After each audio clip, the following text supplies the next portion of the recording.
Hello everyone and welcome to today's online learning lab about OKRs, hype or the secret elixir of innovative companies is the title. My name is Michael and today we have three exciting guests that will be introduced to you in a minute. Just before we start, I'd like to mention a few things. Maybe what is the online learning lab? We started the online learning lab a few weeks ago to maintain exchange in the innovation ecosystem and offer insights from our consultants and industry experts on various innovation topics. I'm going to post the link for the agenda and sign up options into the chat so you can see what's going to happen in the next sessions. Yes, and if you have any questions throughout today's sessions, please also post them in the chat such that our moderator Annabelle can pick them up and direct them to our speakers. If you have an updated version of Zoom, you can also use the reaction button. So that's a thumb up or a clap, and the poll function. We will be also using the poll function to ask for your quick input and feedback. And further, I would like to mention that we are recording this session. However, the recording only includes the interactions in the video and not in the chat to guarantee your anonymity. And lastly, we're sending out a follow-up email to everyone who has signed up for the session with the slides of the speakers. You can also shoot me a message if you haven't signed up and would like to receive the slides. I'm going to post my email in the chat as well. So, but now enough of myself. I would like to hand over to our moderator of today, Annabelle Bockwold from Pioneers. Thank you so much. Thank you, Micha. So also a warm welcome from my side. My name is Annabelle. I'm a manager with Pioneers and I'm supporting our project leads in their innovation formats with our clients, such as prototyping, product rollout, startup matchmaking, and so on. I hope you're all familiar with Pioneers. And yeah, I would love to introduce you today to our next session of the online learning lab, which will be about OKRs, as you've seen here before. We will question today whether it's a hype or actually the secret elixir of innovative companies. And I'm very proud to say that we have amazing speakers today. So on the one hand, we have Adidas Runtastic with Johannes Knoll, the regional marketing manager of Western Europe, as well as Roland Mayer, the organizational developer. And then I'm also proud to say that we also could get Johannes Müller, CEO from Workpath. He will also introduce himself with Workpath, so stay tuned.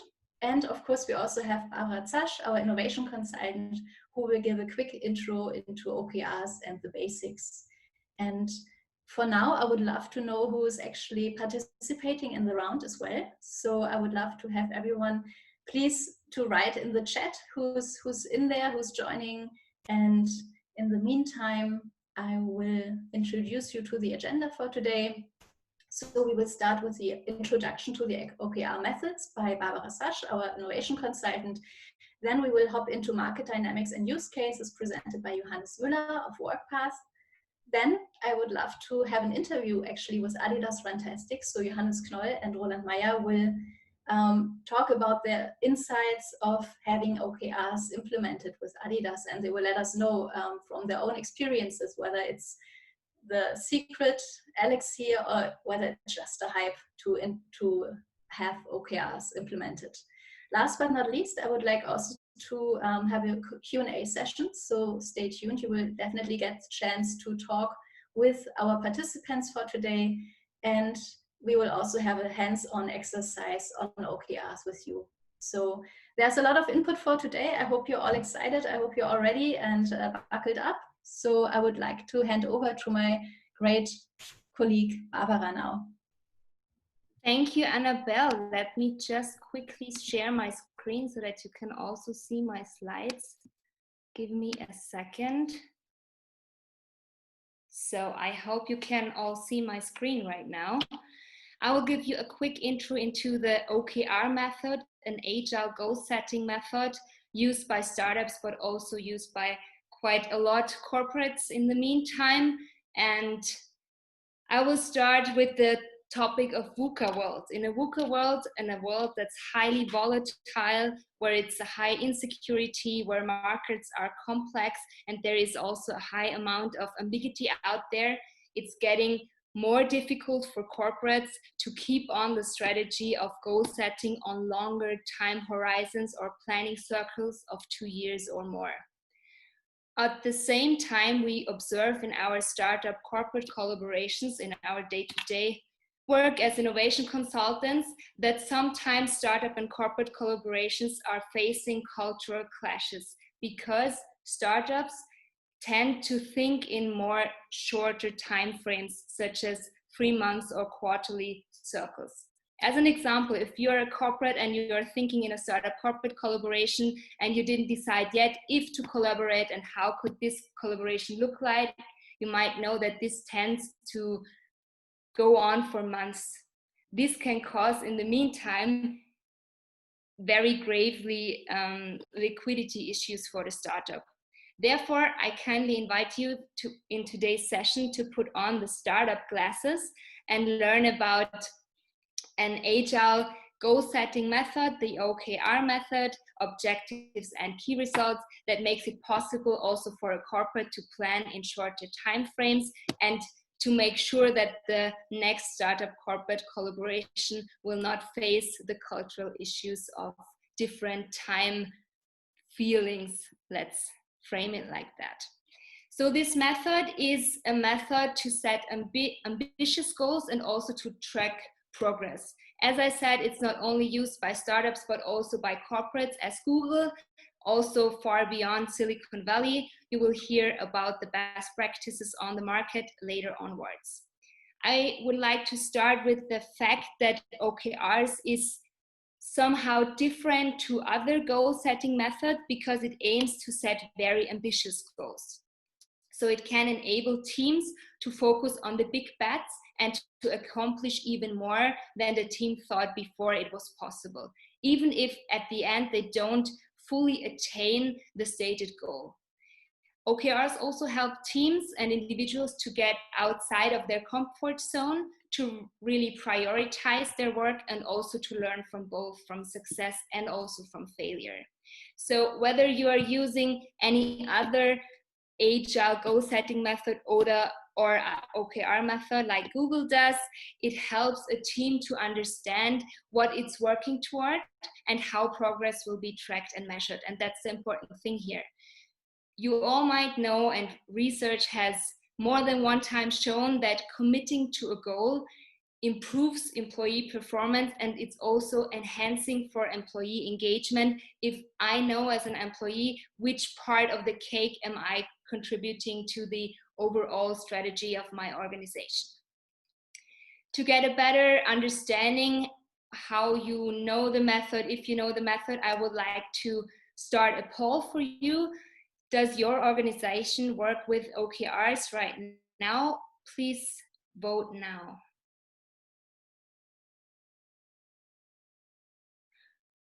Or start like this, Micha. Can you please start the poll?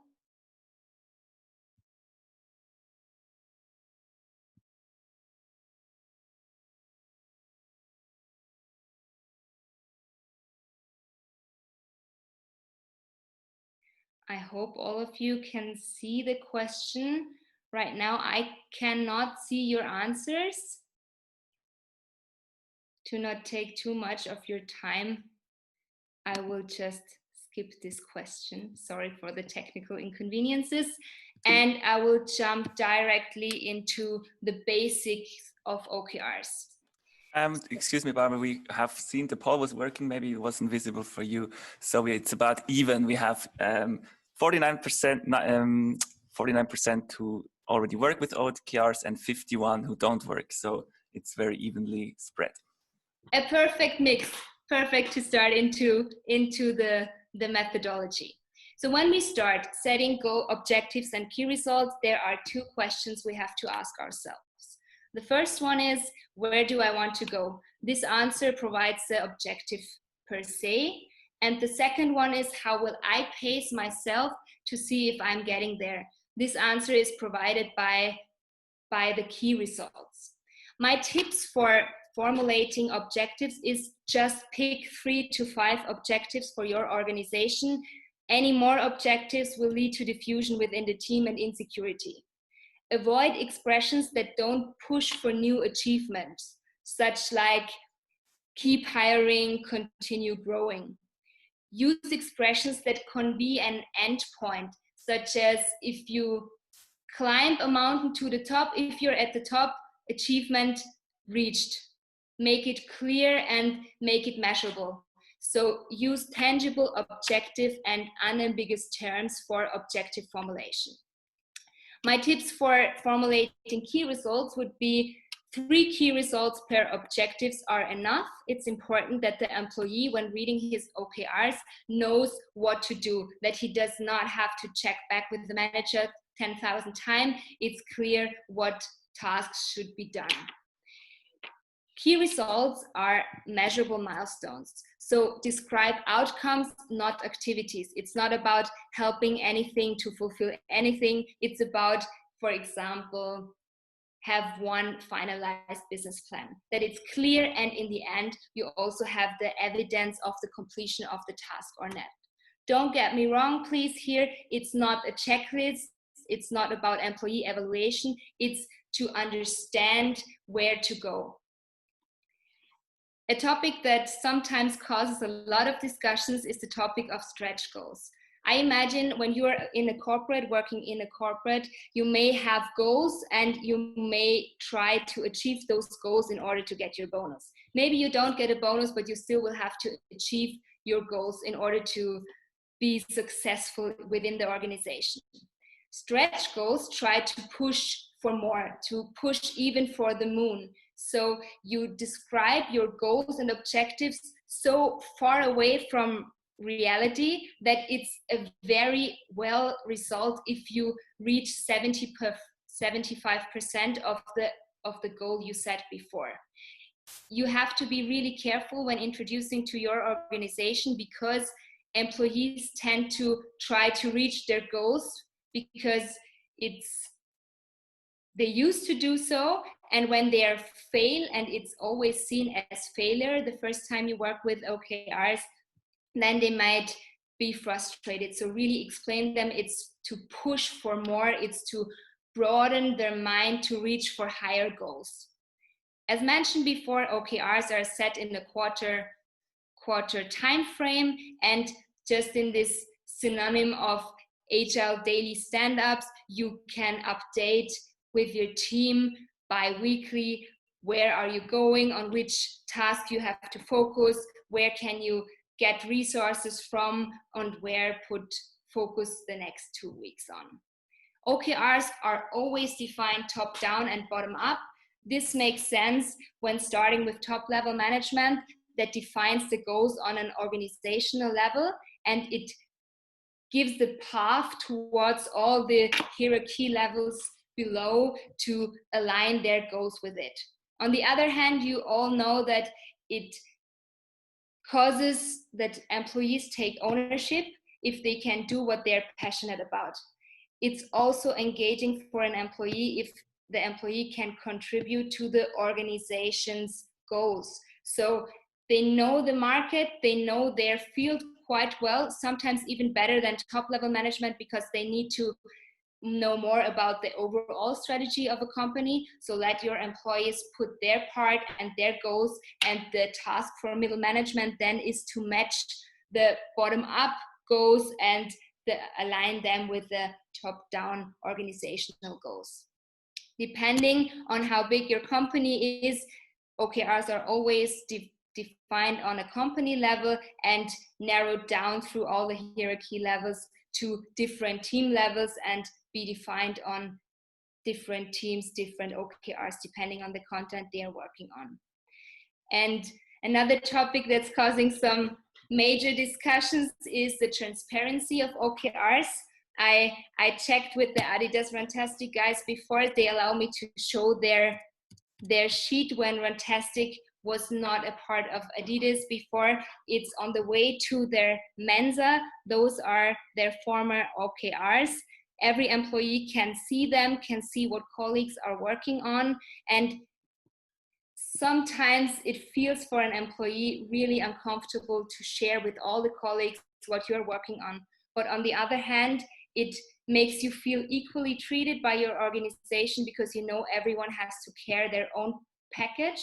You can better put on the strategy glasses because you understand how your contribution relates to the organization's goals, and you can sync in a better way with your team members of other teams when you understand what they are working on.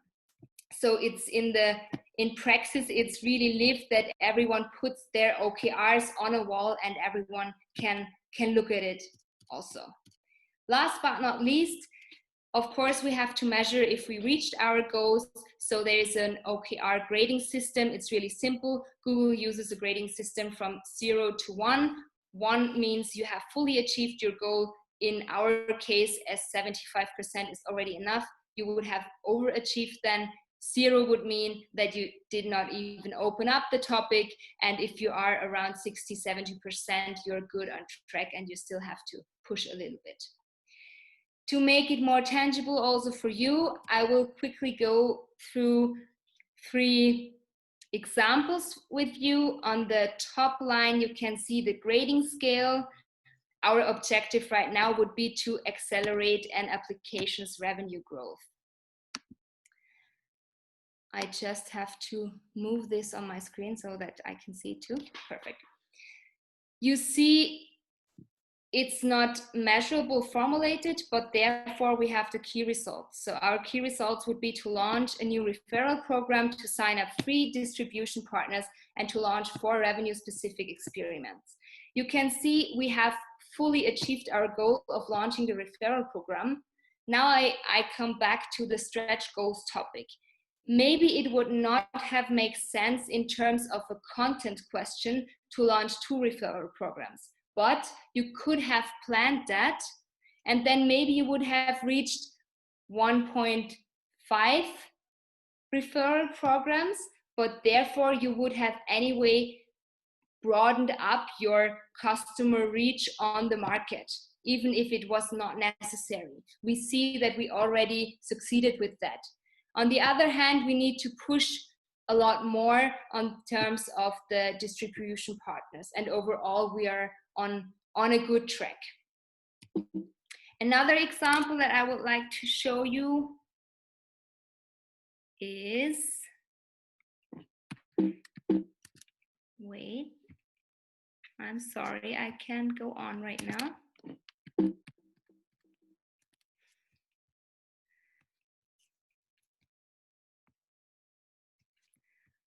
Okay, so it's the one to grow an application's usage by X% over organic growth rate. You see, we are good on track launching 3 features. It's really clear and it's measurable, and we still did not have opened up the topic of improving the reliability by X% yet. We see overall we scored 0.5%, so there is still room for improvement, and we would have to focus our resources on this task. And the last example would be where we are good on track. We scored more than 75% already to improve our reputation. And you can see if you do your bi-weeklies, you would take resources from these objectives maybe to the other objective, and you can measure your resources there in a quite good way. Last but not least, I would like to show you the timeline on a yearly basis when introducing OKRs. It totally makes sense if top-level management starts in the last quarter of the former year, defining objectives for the next year and for Q1, and also communicated before everyone leaves for Christmas holidays to the whole team that they can think about. You just have to decide one time when introducing OKRs the first time on a capturing and sharing system, and the next years you already have that. You don't have to do that again. And you start in January with the bottom-up goals, where employees can think in their working content which goals would make sense. Please always give your employees the chance and the acknowledgement for their experience and for their expertise to present the OKRs at a company-wide meeting, to pay them the respect for for their expertise, so to say. And then in the mid of February, the task for middle management starts to match the bottom-up goals with the top-down goals and start monitoring individual OKRs. I would have now a last question for you. Did you, from my introduction, understand the concept, the methodology? Did you understand which fields of application could you use? Or did you have any remaining questions? Please, Mika, start the poll right now. I hope. Yes, the poll is started. Perfect. I see a lot of yeses. Yeah, I can jump in here. So the poll is running right now. Maybe in the same time, we also got a question from the chat. I will actually take this question from the chat with me and I will forward it to our experts later today. So to Jan Klaas, don't worry, we got you, but I will take it to the Q&A session later today. And the poll is finished. So we have 87% say yes, they understand the concept field of application and functionality. One person says nope, and 4 people say they have some more open questions, and we're absolutely happy to hear your questions later today. You can post them in the chat, or you can also, I will take them with me and you can post them in the chat now, or you can post them in the chat later in the Q&A session. Perfect, thank you. Thank you, Barbara. If you could skip exactly to the next slide. I'm absolutely excited to introduce Johannes Müller as the next panelist today. So he's the founder and CEO of Workpath, and we're absolutely happy to have you with us, Johannes. And yes, stage is yours. Yeah, thank you very much for having me. I think you need to stop sharing the screen so I can share my slides. Perfect, now it seems to work. Can you see my screen? Yes, we can see. Okay. Yeah, again, welcome from my side and thank you very much for having me. Pleasure to be part of the session today. Just a couple of words about Workpath, what we do. We help establishing and scaling agile management and strategy execution processes with larger corporates. So most of our customers use OKRs as a vehicle, as a methodology to get faster from strategic goals to business results and as a driver for their transformation. And I always like to emphasize that, yes, I think we have a lot of experience with OKRs in a corporate context, but we're not religious or dogmatic about it. I think by now we can really say there are different approaches on how to establish OKRs. There are very much, of course, differences between a startup and an established company, between European companies, Asian companies, American companies.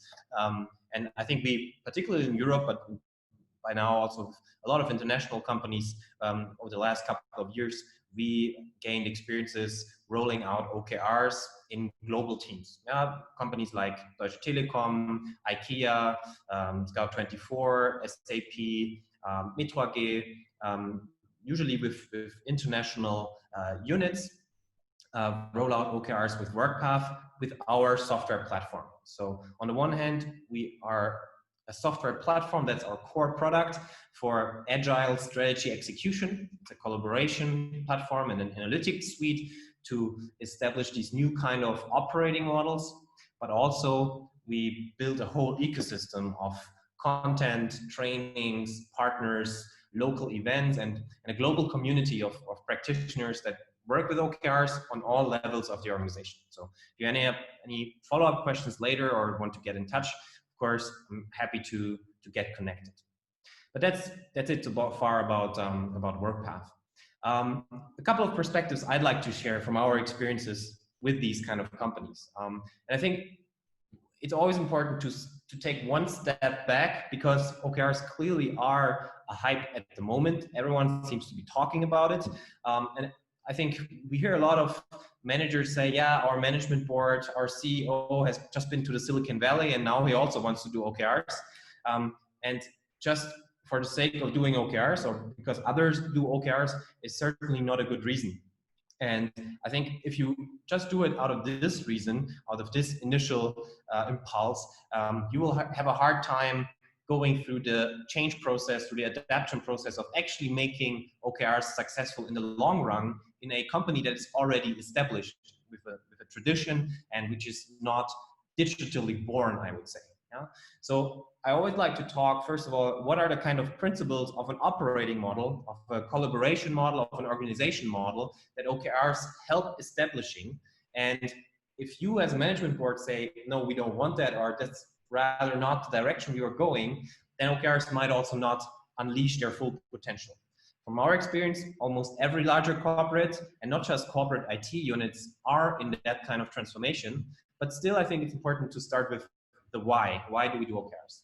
And I think the customers we see that are most successful OKRs and also have the endurance you need, the stamina you need to be successful with the adoption process, they have a very clear picture of what kind of organization they want to become.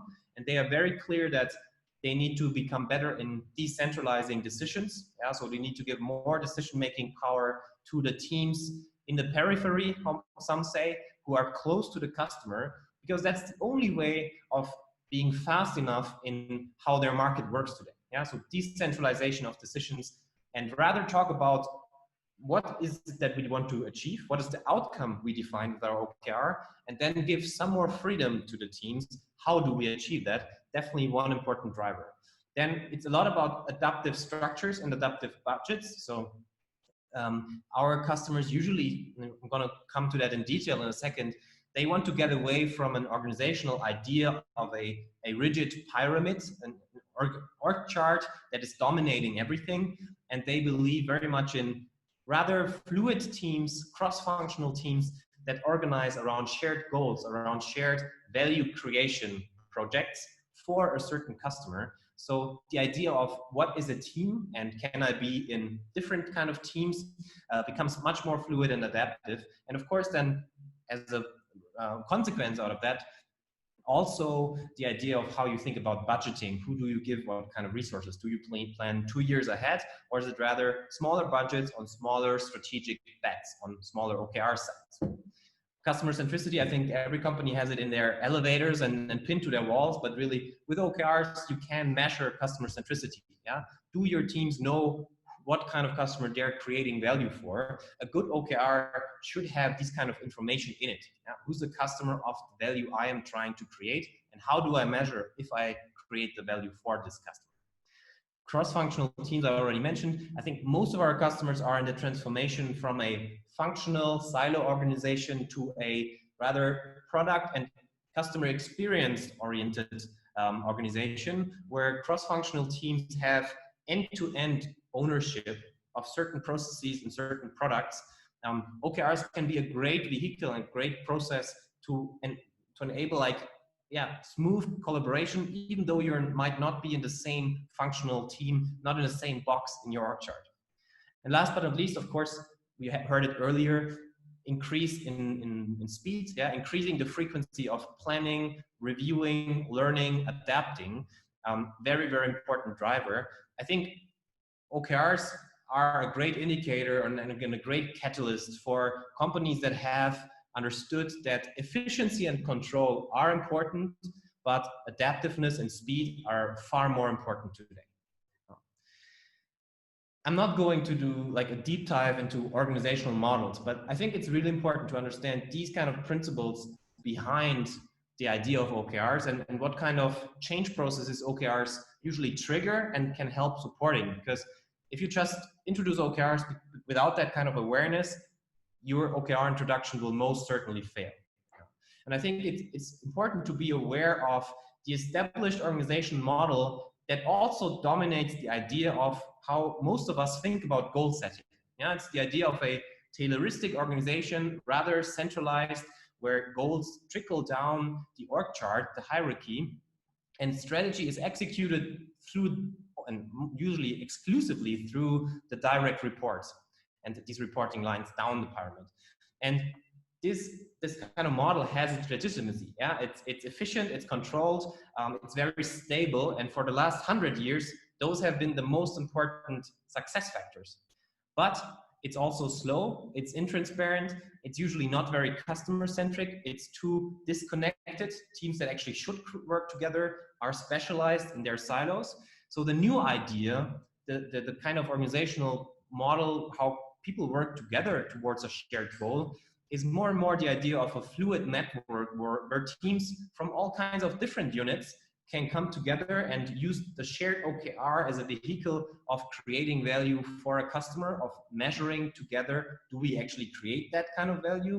And being aware of these two structures will help you save a lot of trouble and time, because whenever OKRs don't work, and you always have these kind of experiences when introducing OKRs to a larger organization, it's usually because of the friction between these two models, and a friction between these new principles that you want to establish maybe, and the existing principles of leadership and management and strategy execution that have been established over a very long time.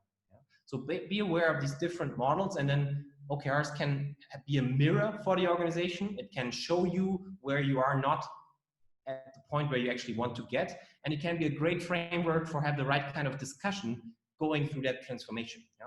A lot of our customers have IT units that, yes, they are in a functional org structure, but they use the OKR process as a new collaboration layer where teams, without doing a large reorganization, can just collaborate on shared OKRs in this new layer. And I think that's a very charming approach of transformation in a more data-driven way, and not doing an org chart on a flip chart, yeah? and doing the org reorganization, the change of organizational structures, just the way you think you should do it, but actually first have the value creation process, the strategy, and then deduct the organizational structures from that. And then another thing I'd like to raise awareness for, because it is often misunderstood, particularly when you start working with OKRs. In the introduction, we had a pretty good overview of how to set good OKRs. So what's the content of a good OKR? What kind of information, what kind of data needs to be in there? But I think the really big leverage of OKRs is only being unleashed on the second level of impact, how we call it, if you see it as a new kind of process. Yeah? So OKRs is not just a way of me as an individual or we as a team setting goals in a new way. It's much more about a continuous process.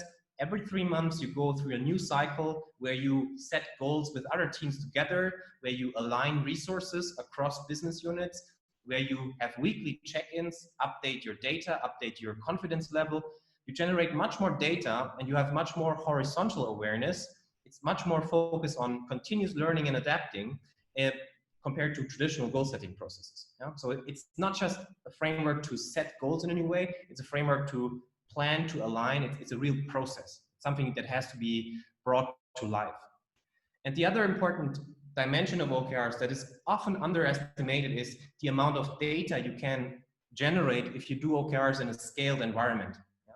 The traditional problems with metrics and goal setting is that the metrics you have in there are only lag measures. So only a couple of months later, you can say, you build something, you sell it, and then you can say, was that successful? Did this create value?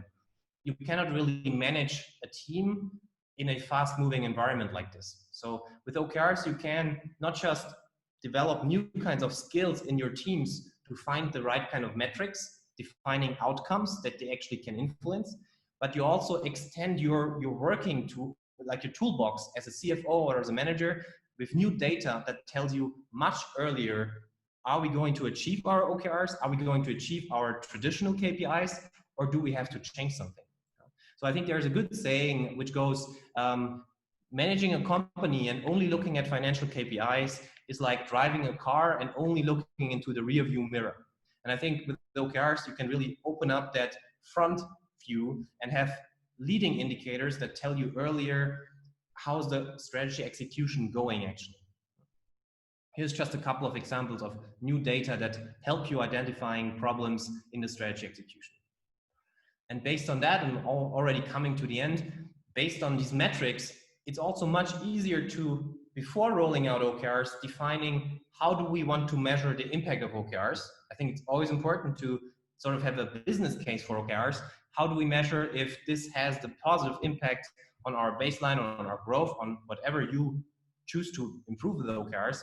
and then use the metrics to also make a case. Yeah, in many cases, certain business units roll out OKRs, and then after 6, 9, 12 months, they are being asked, okay, now what's the business value of OKRs? I think, as I said, based on the set of metrics, you can show that these are some numbers from our analytics. You can so see an increase in employee retention because people are more engaged. They know how to contribute to strategy better. You can see for CFO, for manager, there's an increase in predictability. You can easier see where you need to change things, and you can see it earlier. And of course, increase delivery speed. 200 to 300% for most of our corporate customers. They increase the speed, and the time from planning to launching is reduced by a significant number. And to sum this up, I'd like to just raise awareness for certain things to remember when rolling out OKRs, because very few executives that we talk to doubt that this kind of change is relevant and that this kind of transformation is necessary because their markets and their environments are changing and fast. But still, more than 75%, that's the current numbers we have, of OKR transformations in the very early process tend to fail.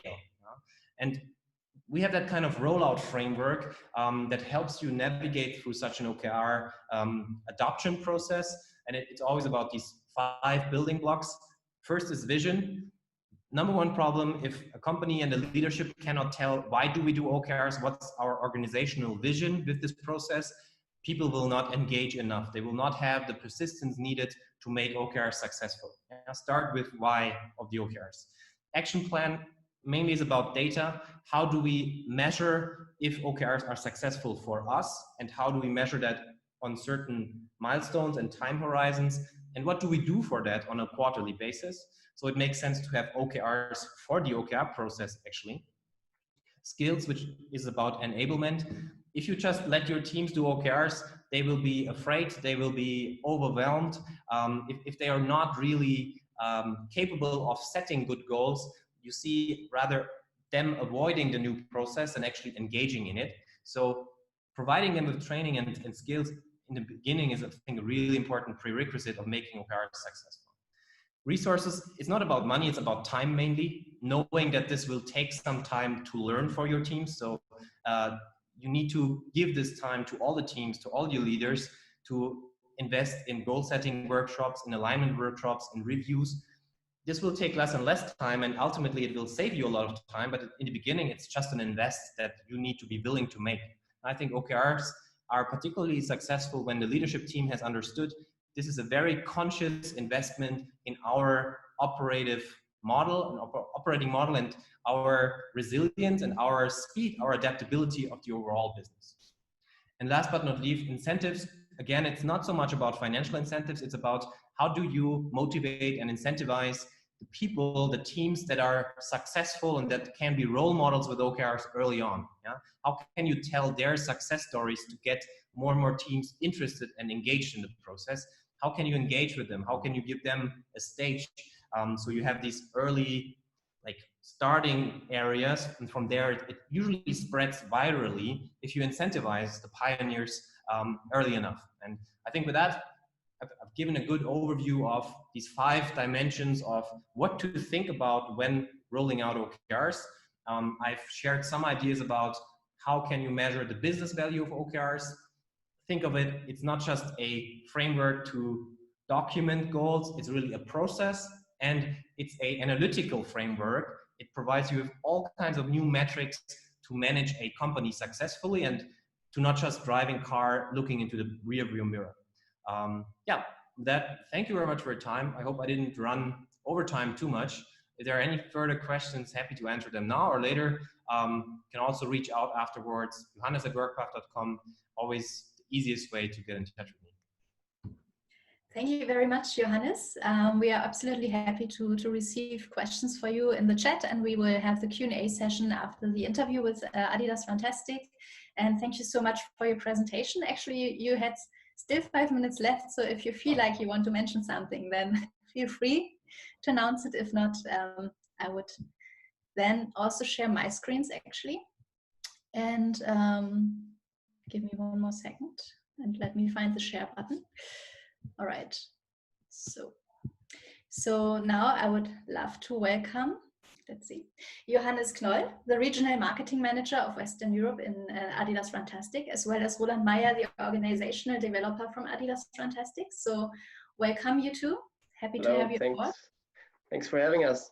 Yes, thank you for being with us. So we had now some very interesting insights. We had the basics from Barbara, and we also had some very professional insights from Workpath, introducing us to their very broad knowledge across several industries. And I would love to actually also hear your insights, because you also introduced OKRs into Adidas Runtastic, and you both have been with Runtastic for some time now. Actually, Johannes, actually I will now call you Joe, as you have offered it to me earlier today, so we avoid confusion. Thank you for that. So Joe, question to you. You have been with Adidas for quite some time, with Runtastic for quite some time now. Did you experience Runtastic even before they had OKRs rolled out? Yeah, so it's my 10th year this year. And I experienced it in before and after, or right now when we're working with it. Yeah, a lot of stuff was going on, a lot of change happened, but in my point of view, for the better. All right. And I think that we will talk about that pretty soon. Yes, I will definitely dive deeper into this. So question to Roland. Also, you have been with Adidas Runtastic. You haven't been there for such a long time as compared to Joe. What's your experience? Did you start right away into the OKR rollout, or did you also actually implement it as you're now part of the organizational team? Thanks for having me, and hello and welcome. So for me, it was the moment to join Runtastic, where the OKRs already have been rolled out. So I was not part of the implementation of the OKRs, but I now run the OKR process, and I'm responsible for the OKRs. And here I give you a short insights about how we use OKRs and about the benefit and the obstacles in using OKRs in our company. That's absolutely interesting. And so since how long approximately do you have OKRs now? Or are you working with OKRs? I think now since 4 years, Joe, right? 2016.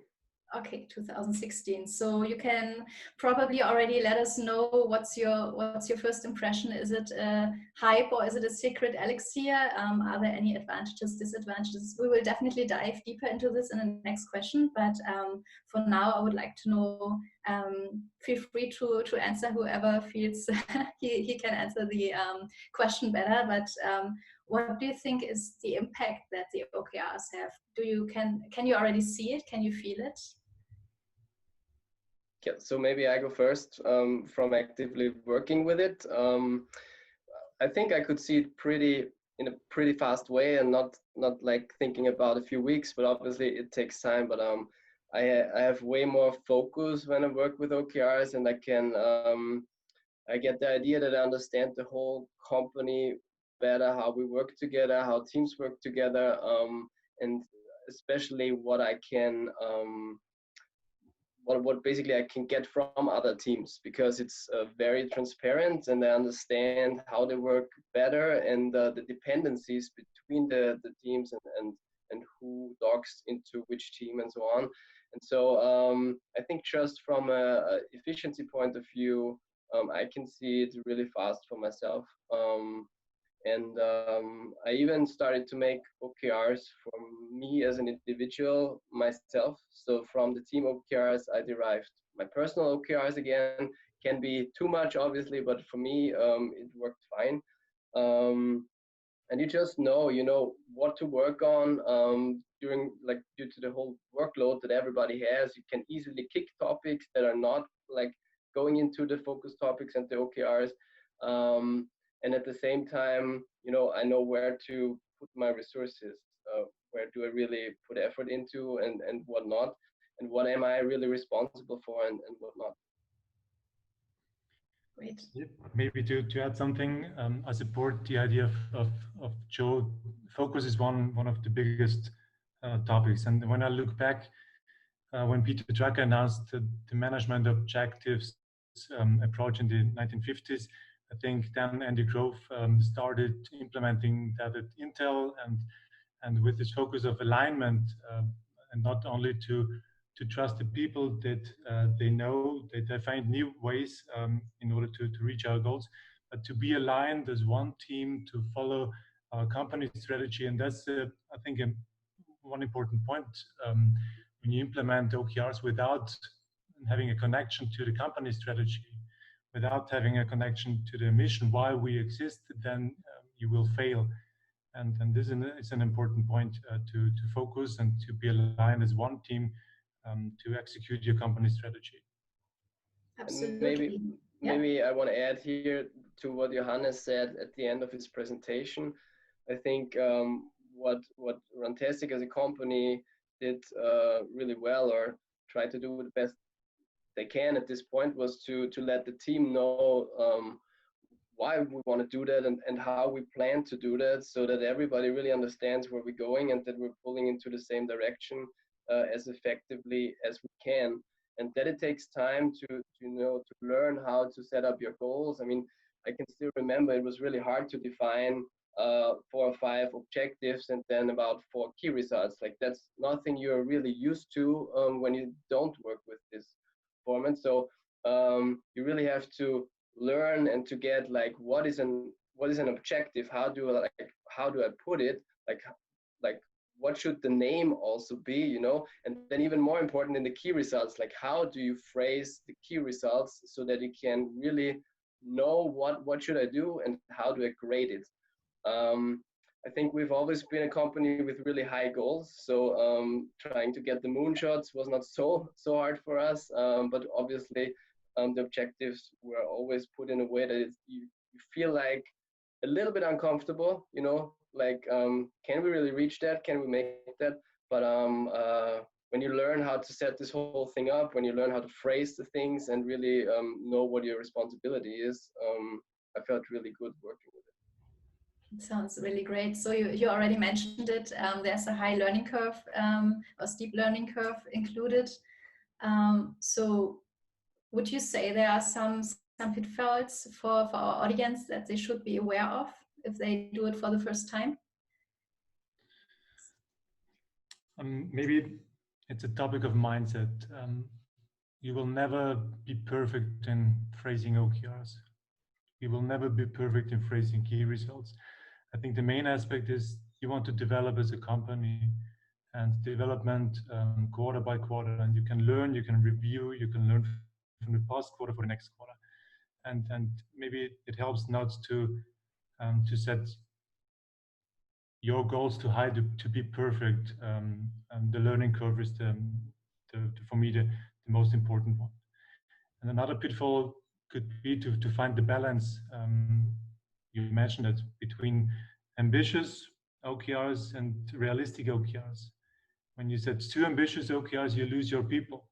When they have the feeling, okay, what are you doing to set such high goals? They won't follow you. On the other hand, when you set not ambitious objectives, then maybe people get bored. So to find the right amount of ambitious OKRs that you can develop as a company, I think this is one topic you have to learn, and therefore communication is needed. So communication is something that can't be overdone in a company. No tool can replace communication. You have to listen to your people. You have to know what they expect, where they see the pain points, and by aligning, by listening, by communication, you will find the right sensitivity to set your right goals. Mm-hmm. Which actually leads me to 2 more questions that came up now. So on the one hand, one question that I have is, since Runtastic is a rather dynamic, agile startup background company, and then there was the merger with Adidas Runtastic, so you probably had to merge also the OKRs as well. How did that work? Was it an easy thing to do? There was no change, right? There was, so yeah, only I can answer. There was no change. Mm-hmm. That's the answer. we kept doing what we did, and I think for a reason, because it works. It's probably and Roland can maybe give an input here, but some parts or some teams of Adidas started to use OKRs as well. But I give the mic to Roland on this one. But not the whole company. And yeah, no. This is the reason why. I think only the digital team uses OKRs, and there we have to find the connection. We use different strategic tools, not only OKRs. And as I said, there must be the connection to the company strategy. There must be the connection to the mission, to the vision, and to find a place to connect the goals, the objectives of Adidas with our goals. And but we didn't have to change our approach of OKR setting here. Mm-hmm. That's really great. Another question that I had was, how demotivating was it in the beginning? Maybe I'm just suggesting here to maybe, as we have learned today, you have to achieve maybe 80%, and you're already like super successful with achieving OKRs. So the question is, did you also have to teach to the employees or to coach them that not achieving 100% is actually accepted, and the kind of giving or allowing them to live the failure culture, because it's a kind of maybe leaving an unsuccessful feeling if we haven't achieved 100%, independent from if it's a moonshot or if it's a too easy goal to reach. But just having these 80%, how did people feel? So I can go first, Ole, if you want. I think that we got a lot of room to learn and to figure out that this is okay. We always had a really good culture of failures, I would say. And especially in the marketing team, we have key results that are dependent on external factors, where suddenly your key result could be 0 without you being able to do anything about it. This is the hardest thing, but it happens. So within our team, I think we got used to it really, really fast to know, okay, if I got this 70, 80%, it's fine. The higher, the better. And the most important thing for us was that when we analyzed the whole thing, we want to know why. So if you get 20% on a key result, you have to know the definite reason. You have to know why this went south. And if this is the case, then you can either try again or restructure and set a different key result that is fitting better or that is more effective. Mm-hmm. So actually that would be another question of mine. What happens if goals are not met? Will employees have to face punishment, or I mean, that sounds very drastic, but of course not. You just learn and reiterate and adjust the goals, or how do you motivate? When we talk about achieving goals and talking about, okay, 75% are enough, it's okay not to fulfill the new challenge, so not to achieve 100%, but we tried new ways, and that's, I think, the more important topic. We set some goals, and we trust the people that they find new paths, and we do not expect that they achieve 100%. But we have to differentiate here. Maybe for those people that are familiar with the Google's approach, they separated or they distinguished between committed and aspirational OKRs. So aspirational, the approach we just discussed, to see, okay, we have no clear picture about the future, but let's try it and be happy, be satisfied with 70% achievement. But maybe there are other topics, like a launch date of a campaign, like a shipping date of a product. And here you need 100%. Then there are 90% that are not enough.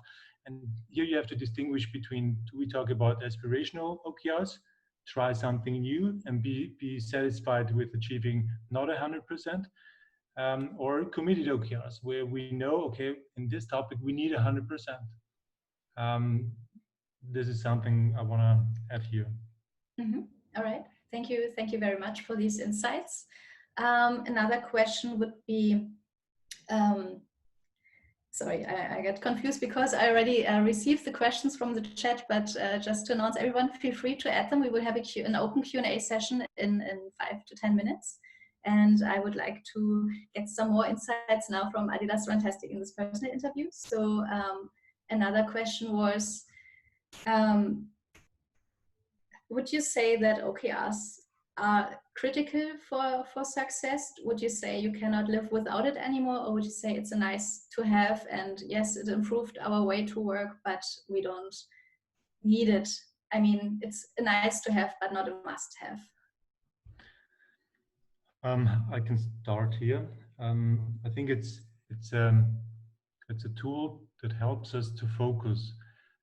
It's a tool where we can make sure that everyone in the company knows the role to play in the big picture. And I think this is the most important point. Does everyone in the company knows when I do a meaningful work, when I contribute, that this will result on a corporate level. When I do not find the connection between the company strategy, the company OKRs, and the individual or team OKRs, then you lose the people. So this is the one topic here. So focusing and alignment here. Critical to success, not easy to answer, but I think to react very quickly is in our business very important. And especially now when we talk about this COVID situation, of course, there were some situations where we planned a campaign.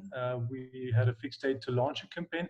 And suddenly the mainstream topic was a different one. And we had to change immediately. And we had to talk and align with stakeholders within the company. And we had to explain the why.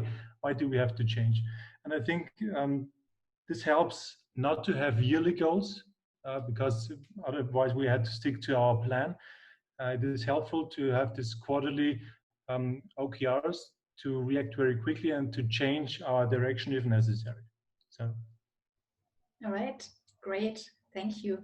I will take a quick look into the chat to see, because I think we already had some very direct questions to you guys. Let me just check it real quick. Okay, so one question is, what tools do you use to track your OKRs at Adidas Runtastic? Sure. Which tool? We use Google Spreadsheets, so no tool. All right, and now I think the other question can be open to the overall Q&A session. So I would like to also invite Johannes now into our session. Johannes, happy to have you back. Yep. And I will start reading out the questions from the audience. So I will scroll up a bit because I know we had one at the same time while Barbara was presenting today. So let me just see real quick. So he was asking if key results should measure the impact outcome or the output. I would say best case, it's always the outcome, so a measurable value. But I also like to add to what Roland says earlier. There is no perfect OKR. Yeah? So we have a list of quality criteria, what makes a good objective, what makes a good key result. And a good key result, best case, not just measurable, but really you don't measure input or output, but outcome, which means value. Yeah? A launched product without value is not something you would want to achieve. And that, I think, is a big transformation and requires a tremendous change of mindset in many companies. Why am I saying there is no perfect OKR? Even with our own company and most of the teams I work with, we've been doing this for many years. I think the value of OKRs is always in the process of discussing OKRs and trying to get better and better. And every goal setting phase, again, you try to find the right kind of metrics, try to find the kind of outcomes, agree on the kind of outcomes you want to achieve. And it's almost impossible to meet all quality criteria of the perfect OKR. So it's a continuous improvement, continuous learning process. And you always move towards that utopia of the perfect OKR, I would say, because there are a lot of edge cases, like when building something completely new, sometimes it's just very hard to get to a measurable outcome if there's no baseline within the first 3 months. Yeah, that's a very typical challenge. So as I said, quality criteria help you navigate towards a good quality, but I would always see it rather as a fluid process than just a, okay, status, now we have a good OKR and that's what we want to achieve. Mm-hmm. All right, thank you for this question. We have some questions on culture and mindset. So one question would be, maybe also into the direction of Adidas Runtastic, how long did it take to get acceptance from colleagues? So Georg is asking here, if you have colleagues whose topics didn't get on the list, and if I understand it right, please, Georg, correct me if I understood it wrong, but on the list means you jointly describe or define the OKRs, the objectives and key results, and everyone would like to be heard and everyone would like to have his own objective on the list. And how do you make it a democratic process? But actually, is it a democratic process, and how did you guys solve it? So I think we can start with Adidas Runtastic, and then if Johannes also has something to add on this, I would love to hear your opinion as well. I think it's all about the company culture that you have and the camaraderie that you have when you don't take yourself first all the time. But what I can tell you from my experience, we never ever had a problem of like an interest of a person not making it to the OKRs. I obviously don't know how it is in other companies. Maybe Johannes has more insight on this, but for us, we were super laser focused actually of what should we contribute to the overall company goals and what makes sense, and therefore we never had a problem deciding which OKRs. Obviously there are a lot of them and a lot of like people get creative and really want to contribute, but then you just take a look at it together and figure out, you know, what has more relevancy and what not. And I never had the case that a person was personally offended or whatever that it didn't make it to the OKRs. Maybe to add here another perspective, as Joe mentioned, implementing OKRs needs a specific culture, a culture of trusting each other, a culture or a mindset of supporting each other, and a mindset of that change is something very normal. It's an element of life and not something we should be afraid of. And when you do not have this culture in your company, when egoism is more perceivable, more visible in your company, then you will fail implementing OKRs. So OKRs must support the idea of exchanging, of learning from each other, of contributing to the company goal, and not to follow your own egoistic approaches. I think this is for me a very important and often not measurable topic: the mindset of the people and what can we contribute to the common success of the company. Mm-hmm. Maybe yes, Johannes. I would agree, and also I would add for all, and that's I think refers to most established companies that are not digitally born in the last couple of years. Not in all parts of their business and not in all parts of the OKR process where you would require a certain kind of mindset. An established enterprise typically is where it wants to be or has to be completely successful OKRs. So I would argue that, and it's basically the same with Scrum or other methodologies on a project management level, right?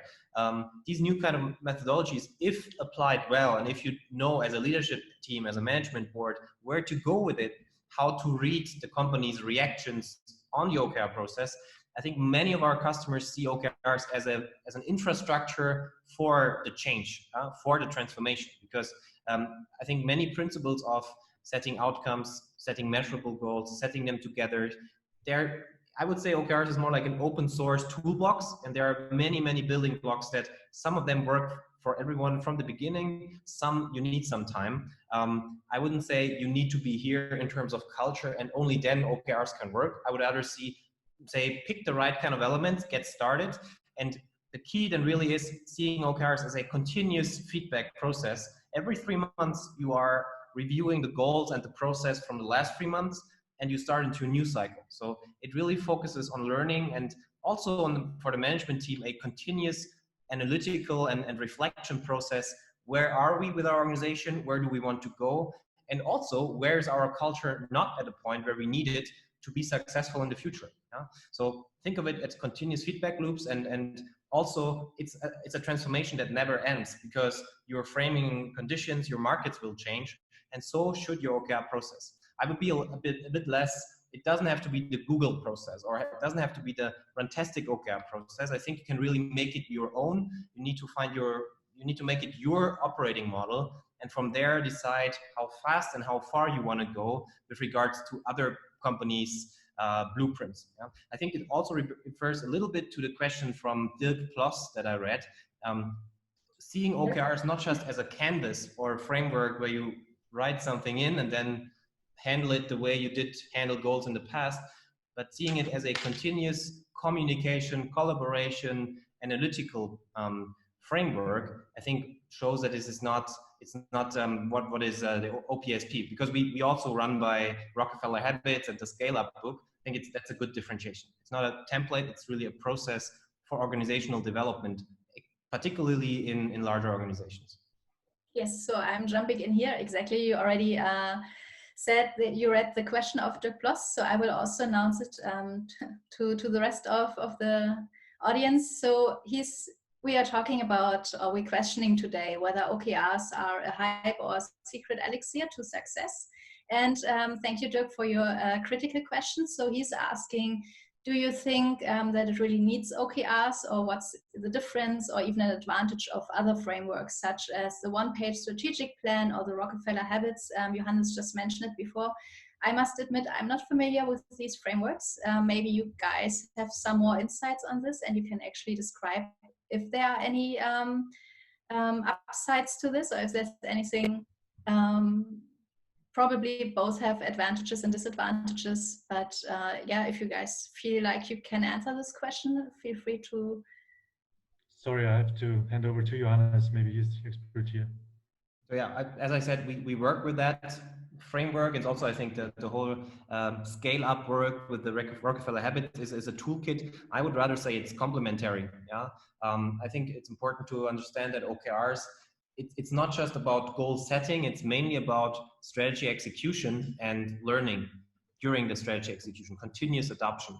And I would say, as far as I perceive the OPSP and other formats from that toolbox, rather as a framework to structure the strategic thinking in a leadership team. And I would see OKRs complementary as a framework, as a process model to execute it, to scale this through the entire organization, and to have a process that takes place every day, every week. I think it's an extension of the same kind of principles you would find in the Rockefeller Habits, for example. Mm-hmm. Leading over to the next question coming from Livia.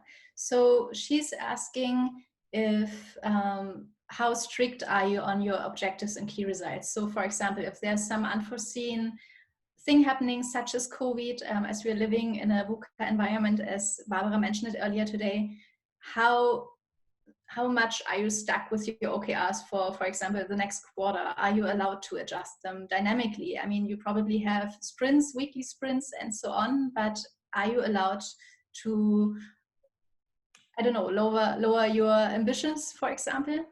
Maybe handing over to Adidas Runtastic again. And question back, when you see a necessity to change, then we have to change, of course. And I can share only the situation we had with our campaign. We tried it, I think, the third draft, then we handed it over to our OKR setup group. But the first two drafts, yeah, we put away because the situation has changed day by day, different setting, and we have had to adapt with the situation. And I think this is again something that goes along with the culture. Am I able to react very flexible on the situation, on the circumstances? Am I able to change something by explaining the why we need to change, and then to focus as a company to say, okay, now this is the new direction, let's go for it. and not to stick to a plan because we aligned it 3 months ago. That's senseless when you have the feeling, okay, the outcome we won't be successful at the end of the quarter. Mm-hmm. I think COVID showed it in the most extreme way. I mean, you cannot follow goals that were not adapted to the situation in a lot of companies. And I mean, it would be wrong to keep goals just because they were made at some point. That's, for us, that's not even thinkable at Runtastic, at Adidas Runtastic. And I think for most digital companies also not. And the worst thing you could do is, as an employee, to work towards a direction which is not displayed in any goals, because you have no idea what you're working for. So I think, COVID probably was the most extreme example that this is necessary to be flexible and to adapt fast. And I think it also adds to the mindset of OKRs to be agile, to use another buzzword here, but yes, to stay dynamic and flexible in every situation. Coming to the last question from what I see now.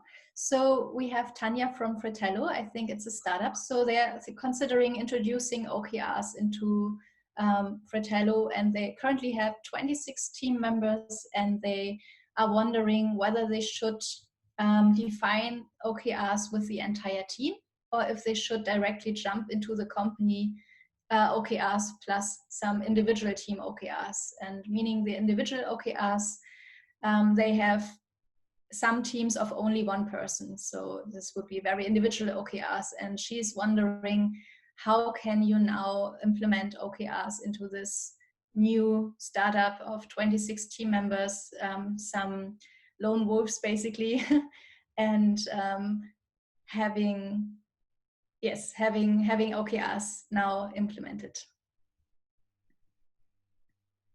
Hi, Tanya. You know the process. We're talking about how to implement OKRs.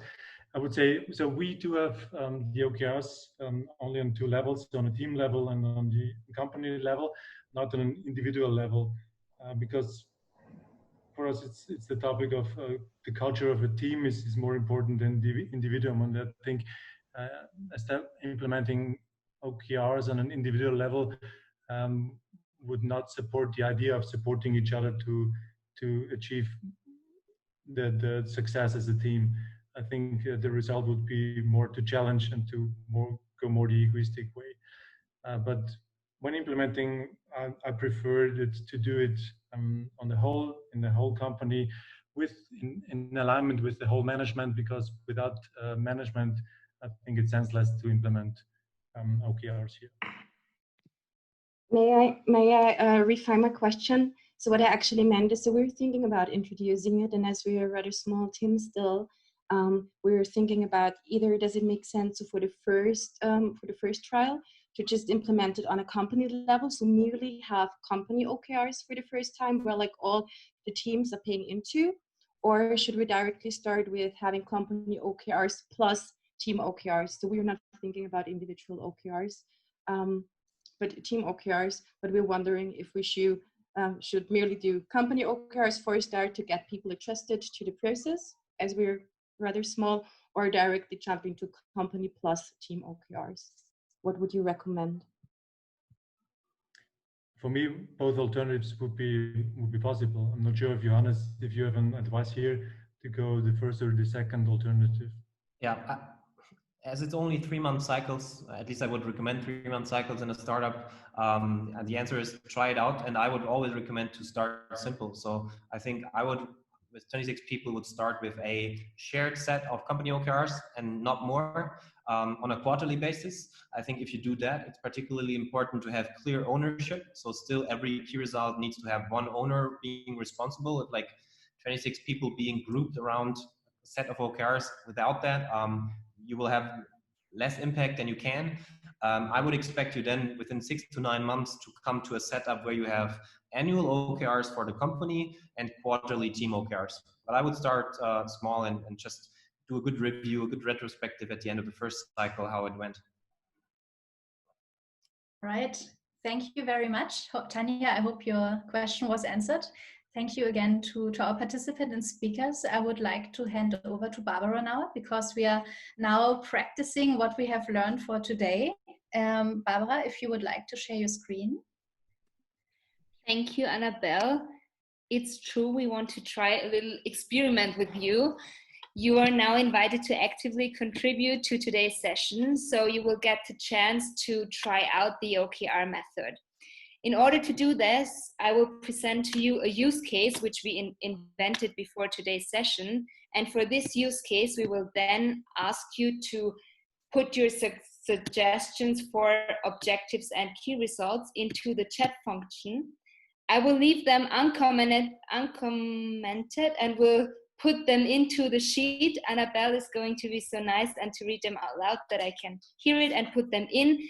And to close the exercise, we are going to invite our guest speakers to give us feedback on the OKR sheet we designed.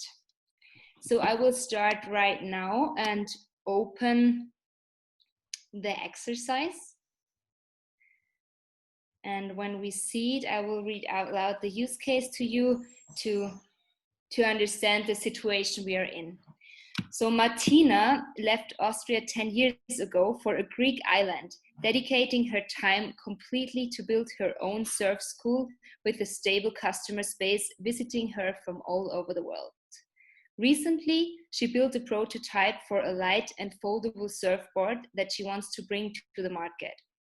She has already gotten feedback from her uncle, who advises her in business questions. Additionally, she is in touch with a small factory in Austria, which could produce up to 80 boards a week, given there is a market demand. In order to kick things off, she needs a bank loan of 100K. The bank is asking for the following materials to be handed in: a detailed business plan with projections for the next 3 years and a validated market demand for the surfboard. Martina now has 6 weeks to prepare all the materials and hand it into the bank.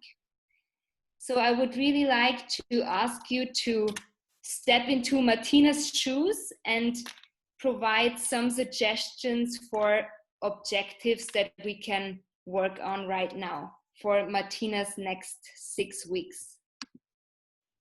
Exactly. So if you feel like you have something to say, feel free to add it into the chat. And let's see what a possible objective could be. So we are currently looking for 2 objectives and 3 key results paying into each objective. I hear a lot of silence. I see a lot of silence in the chat. I thought of that before. It's not easy to jump in there and put some suggestions. You can read through the task as well and make your mind of it, and I can give a suggestion for an objective, and then maybe it's easier for you to define some key results for it. Or maybe we can start with one objective maybe, and then let's see if they come up with some key results. Okay, so I would propose something quite obvious to validate the market demand. Sorry, we have someone now typing in business plan as an objective. Okay. What do you say?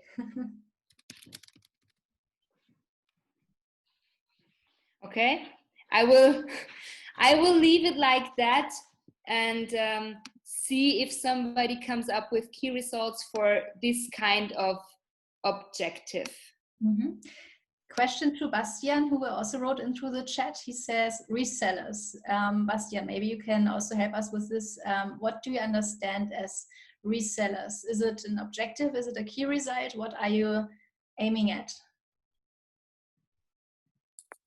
I would say it is an objective to find resellers and people who would buy my surfboard to get a bigger demand. Perfect. I would suppose to phrase the objective maybe like validate market demand and find resellers and customers would be a key result. Did you mean it like that? Yeah. Perfect. Any more key results for finding resellers and customers?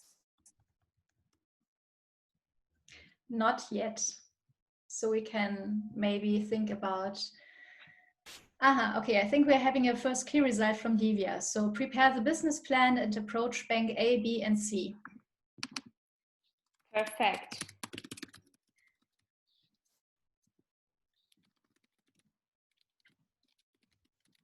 And another key result for the business plan would be writing the financial projections. So we are having one OKR basically done. Let's hop on to the next one. Do you have any key results for validating the market?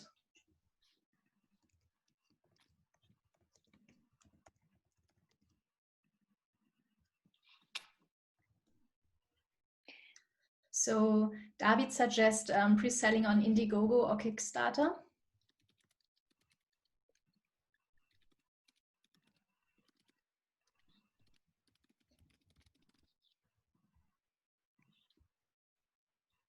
Perfect.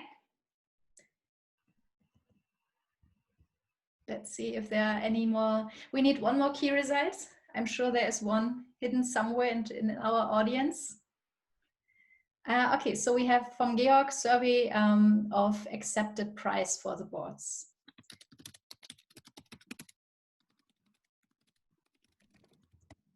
Cool. All right. I mean, now they're coming in some more ideas, but I would like to open the stage again to our three speakers as well. Maybe some quick insights from your side, maybe for like 2 or 3 minutes. How do you like these OKRs? Do you think they're valid? What would you improve? What maybe would have even picked other objectives? What would you recommend? Maybe one comment from my side would be to have a look to the first two key results: prepare business plan or approach bank A, B, and C. To think about what should be the outcome, or what should be the result of preparing this business plan, or what should be the outcome of approaching bank A, B, C, and C. So think about the desired state. What should be the outcome here? Could help to create a clearer picture for the future. I think that's the point of to learn how to phrase key results, because that's what comes to your mind, and then you need to figure out like how do you phrase it in a way that you can really measure the outcome. And if you look at it from a company perspective, in the end, other departments should be able to read it and know what you're talking about as well.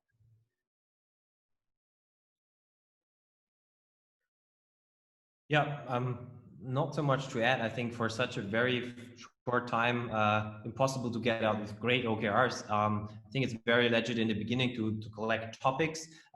There's a couple of questions that help you getting to high quality O's and then also key results. And those two actually interconnected. So I would always start asking, why and who for do we do this? So this, in a good objective about the business plan, that should probably be the bank, and what's the value for the bank that we need to create, which is about, I guess, predictability, transparency. So a good objective tells you this: who's the customer and why do we do this? What kind of value do we create for the customer? And if you discuss this, it's also much easier to define the vectors, the value drivers. How can we measure predictability or transparency for the bank? So what I can do, I'm not sure if I am allowed to say that, but what I can offer is to share one of our handbooks with the quality criteria you can use in your team if you want to try out an OKR goal setting workshop. I think these questions really help you just coach your team to a good quality of OKRs. But don't underestimate this. Typically it takes 2 to 3 hours, I think, in the beginning you should take to get to good quality, where you say, okay, that's a good first draft. Exactly. So this was just a very brief case study. Thank you everyone for your input. I will share my slides now real quick again with you. Hold on. And exactly, so we are coming to an end now. We will have one final poll for you, which we will start in a second. At first, I would love to thank to our speakers and panelists for today for joining. Of course, you will also get a thank you from Pioneers for supporting us in this session today. And we also would like to, of course, invite you to the Tabakfabrik to Linz, which is one of our office spaces and a very inspiring place to be. Probably Adidas Runtastic is already familiar with this place, but Johannes hasn't seen it yet. And you will also get a Pioneer shirt, whatever color you like. You can, of course, have it in pink as I'm wearing it today, but you can also choose any other color. So a big thank you also again from my side, also to Barbara for the introduction of the OKRs. And we have one final poll for you. So Michael, if you would like to give the poll now. Exactly. So after you have learned a lot about OKRs today, we would like to know, do you think that OKRs are a hype, an elixir, or neither or? Let's see.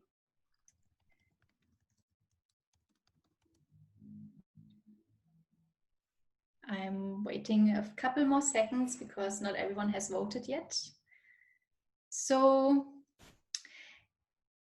the good thing is the majority says it's useful.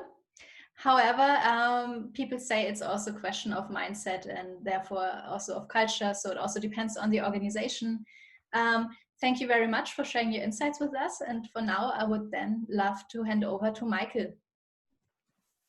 Thank you very much, Annabelle, for your great moderation. And of course, also many thanks to all our speakers today, Barbara, Johannes, Roland, and Joe. It was very insightful. And I think we learned a lot about OKRs, also with the great exercise you had in the end. I'm surprised that no one said that it's a hype in the end. Maybe that's a good sign. So we could really show some good aspects of OKRs. I think it's always good to try it out yourself, to critically discuss it with others that you know that are using OKRs. But that's enough for today. We are going to send you the follow-up email with the slides, and also I have posted a quick survey in the chat. I would be very happy if you could quickly fill it out and provide us with feedback. And then yeah, I'm looking forward to the next online learning lab session, which is going to be in 2 weeks on post-corona transforming your business for resilience with D-Quarks, which will provide us with a great framework that you can apply for your own business and kind of critically question your business model in times of the crisis. So that's it for today. Thank you so much and see you soon again online. Bye-bye. Bye-bye. Thank you. Bye-bye. Bye. Take care.